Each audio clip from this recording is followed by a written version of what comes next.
recruter et puis respecter aussi quand même Racine les 60 ans. Ça c'est la loi. Ça c'est la loi. La loi elle doit être respectée par tous. Je vous ai dit, même un travailleur qui a 58 ans, 55 ans, s'il est fatigué, mais il doit quand même évoluer dans sa catégorie. Il peut être superviseur, voilà. Et c'est toujours possible si l'entreprise se donne les moyens de former, de faire avancer ces vieux travailleurs, etc., etc. Donc, pour ce qui concerne aussi wax ngeen ko suukar si ak diwlin bi ñaari produit yu am solo ci réew mi faw waxtaan am et je l'ai dit aux industriels importation comme am nañu gap ñu waxtaan si ni ñu leen koy séddale dans l'équilibre pour que importation yi bañ a rey usine bi mais usine bi aussi xam ne il faut que seen secteur privé bi am ci wàllam mais c'est des jeux d'équilibre su équilibre bi rompre rek dina indi gaañ-gaañ si soit industrie bi donc emploi travailleurs yi soit aussi ñu handicapé commerçant yi trop loolu ñu ngi ci veiller à ce que vraiment mu bañ a yàq suñu liggéey ci wàllu diwlin bi nag comme ñun dañuy jàppale lu bare béykat yi te Sénégal dafay produire lu bare ci gerte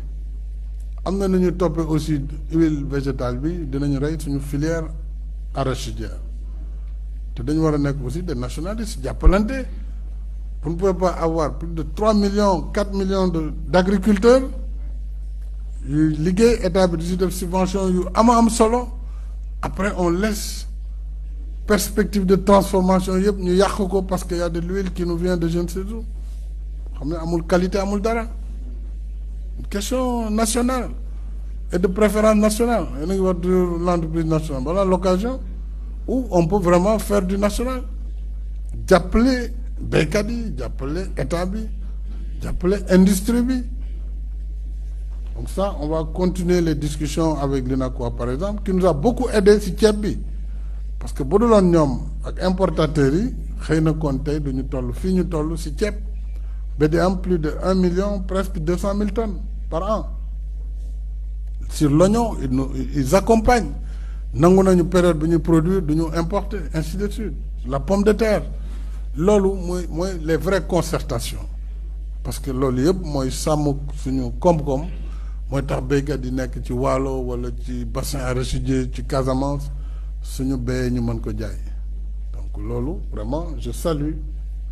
Idi Thiam ak mboolem association organisation commerçante yi liggéey bi nga xam ne ñu ngi koy am ak état bi au quotidien voilà li des nag on continuera bés bu ne rek ak li ci war a mën a am nga xam leen ne daal